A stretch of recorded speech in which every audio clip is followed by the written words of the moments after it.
Ask the Expert time now. The federal government shutdown is now in its second week. Only the faintest glimmers of hope today for an agreement. There are now growing concerns that shutdown could hurt the economy. Plus, we are facing the fight over the debt ceiling. Certified financial planner Tony Drake with wealthwisconsin.com is here to tell us what we need to know and what we can actually learn from this debacle in D.C. Yeah, I think the biggest concern, people are wondering how it's affecting them locally. Chances are, unless you work for the federal government, you haven't felt it a ton yet.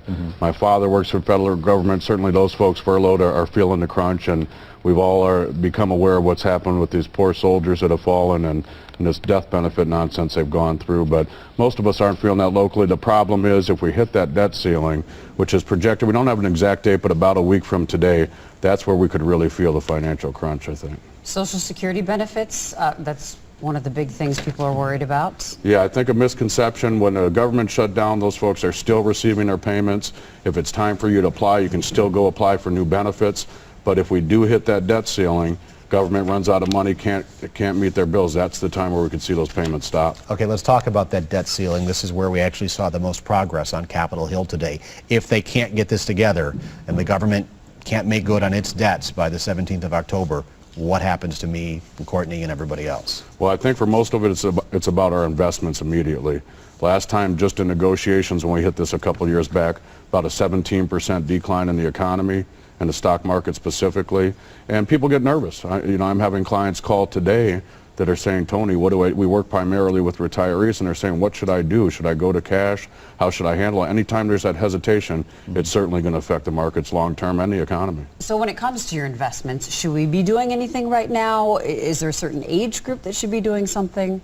That's a great question. I think it really depends on time horizon. So as you age, you're getting closer to retirement. Certainly we want to get more conservative, pay a little bit more attention to this day-to-day stuff. If you have a number of years before you're going to need those retirement accounts, then it's certainly probably something we don't have to worry about as much. If you don't want to see that hit in your IRA, your 401k, your 403b, whatever it may be, is there something you can do for the next 3 weeks to kind of ride this out in case there is another big hit? Yeah, depending on the options in your accounts, there are probably some safer investments or more stable accounts you can look at.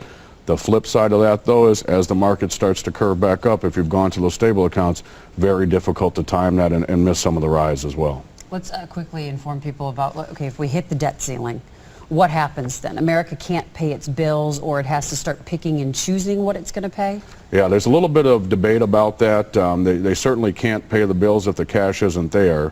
And there's some debate about picking and choosing. Many folks feel that the systems that are in place now, they don't have the technology or the ability to do that.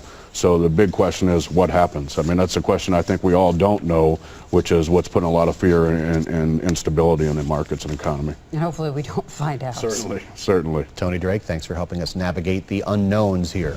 Got a question for our experts? Email them, asktheexpert@today's TMJ4.com. You can also leave a voicemail.